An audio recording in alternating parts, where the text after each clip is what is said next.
자, 그러면 또 다음 종목 가볼까요? 자, 이번에 살펴볼 종목은 유튜브에서 또 찾아봤습니다. 금목서님께서 보내주신 종목인데, 컴투스 가지고 계십니다. 오늘 좀 많이 내렸던 걸로 기억을 하는데, 11만 원에 매수하셨고요. 10% 비중. 그렇죠. 오늘 12% 급락이 나왔습니다. 77,700원에 마무리가 됐는데, 지금 이 구간이요, 지금. 사실 뭐 얼마 전부터 이미 전에 있었던 저점을 이탈을 했고, 지금 설마 코로나 정점에 있었던 그 최악의 시기까지 내려가는 거 아닐까 걱정까지 들 정도로 주가가 정말 계속 내려가고 있습니다. 자, 그래서 이 컴투스 왜 이리 많이 빠지나요? 어떻게 할까요? 전문가님 도와주세요라는 말을 금목선님께서 남겨주셨는데, 자, 컴투스가 왜 이렇게 빠지는 건지, 과연 이대로 방치해도 괜찮은 건지 살펴보겠습니다. 자, 이효 전문가님, 컴투스도 그렇고 사실 요즘 게임주들이 정말 고난의 행군을 겪고 있습니다. 자, 컴투스 뭐 여기서 이제 좀 손절을 해야 됩니까? 어떻게 해야 됩니까?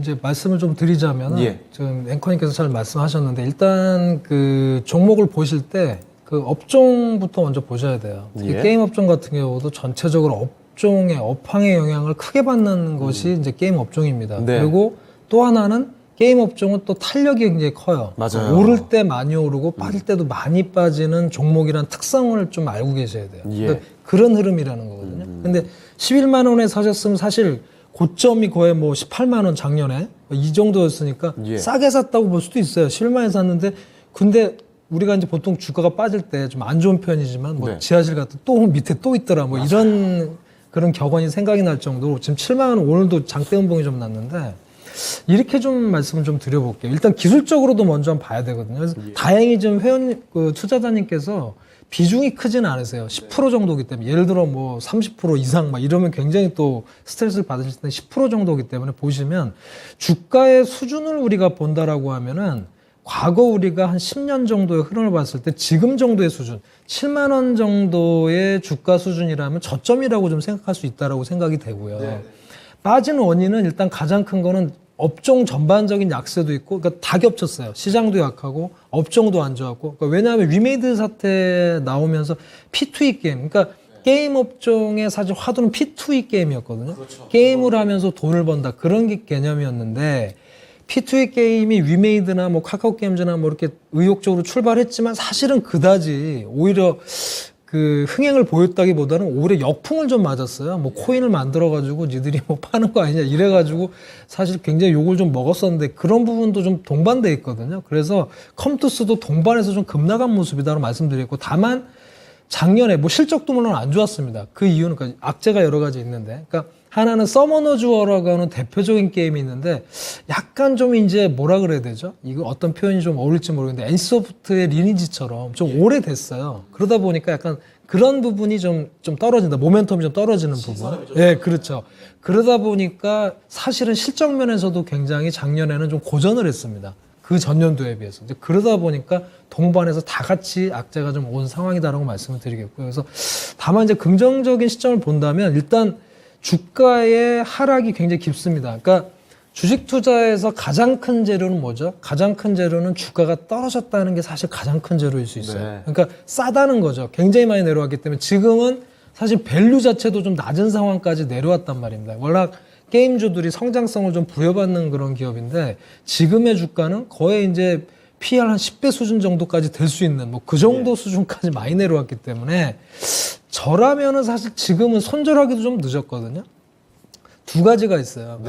우리 투자자님께서 결정을 해보셔야 될 부분인데, 분명히 시장이 좀 약하기 때문에 이 변동성에 추가로 더 빠질 수도 있어요. 그러면 내가 어떻게 대응할 거냐라는 부분이에요. 그러니까 그 부분은 저하고 투자자님하고 생각이 다르기 때문에 그거는 일치시킬 수는 없지만, 만약에 저라면 사실 이미 좀 매도하기 좀 늦었단 말이죠. 그래서 물론 비중을 조절하는 거는 일리가 있을 수 있어요. 만약에 최근에 저점도 또 깬다. 그러면 비중을 좀 줄였다가 안정될 때 다시 사는 부분, 그런 전략은 좋다라고 일단 말씀드리겠고요. 다만 큰 그림에서 그냥 그런 전략 말고 길게 좀 생각을 한다라면, 지금 사실 매도하기는 조금 늦은 시점이다. 여러 가지 기술적으로도 저점 부분이고, 그다음에 악재가 충분히 반영되어 있는 흐름이기 때문에 그렇다라면 오히려 시장의 반전에 이런 시간 투자를 할 필요는 있다라고 저는 생각을 합니다. 그 부분은 투자자님께서 조절하세요. 비중을 좀 줄였다 살 건지 아니면 끝까지 기다릴 건지 그걸 체크를 하시고 긍정적인 부분을 말씀드리자면 지금 신작에 대한 그러니까 게임주들은 대부분 신작이 중요하거든요. 근데 이제 이 컴투스 같은 경우도 서머너즈 워 크로니칼이라고 하는 그 게임이 6월 달에 이제 런칭을 합니다. 예. 그러니까 이걸 봐야 돼요. 이 흥행이 되느냐. 이것까지는 살펴보셔야 됩니다. 이게 흥행이 되면 주가가 급등할 수 있는 거기 때문에 6월이면 다음 달이죠. 그래서 다음 달에 이 런칭 계획이 있으니까 그 부분을 한번 체크를 해보시라는 말씀드리고 또 하나는 이제 그 메타버스 쪽에 가장 근접한 게 게임주예요. 예. 그러니까 메타버스가 가장 먼저 우리가 접할 수 있는 부분이 게임주란 말이에요. 그러니까 그 게임, 그러니까 컴투스 같은 경우도 컴투버스라고 하는 플랫폼을 갖고 있어요. 그러니까 네. 그 메타버스 플랫폼이 있기 때문에. 근데 메타버스 시장이라고 하는 거는 매년 한 40% 성장하는 시장이거든요. 네. 그러면은 지금은 뭐 사실 증시도 안 좋고 분위기 안 좋지만 길게 봤을 때는 사실 메타버스가 굉장히 매력적인 또 모멘텀으로 다가올 수 있거든요. 근데 예. 그것도 컴투스가 준비를 하고 있기 때문에 그런 긍정적인 부분도 우리 회원님께서 투자자님께서는 체크를 해보실 필요가 있다는 말씀을 드려봅니다. 그래서 예. 제가 말씀드린 부분을 종합적으로 체크를 하셔가지고 매매하시는데 참고하시면 좋을 것 같습니다. 네. 자, 게임주들 그 중에서도 오늘 컴투스 정말 어려운 구간을 지나고 있습니다. 자, 그렇기 때문에 지금 이렇게 상세한 설명을 드렸죠. 이런 맥락들 같이 챙겨 보시면서 컴투스에 대해서 현명하게 좀 대응을 해 보시면 어떨까 싶네요. 자, 금목선님께서 보내주신 컴투스 살펴드렸으니까요. 참고하시길 바랍니다.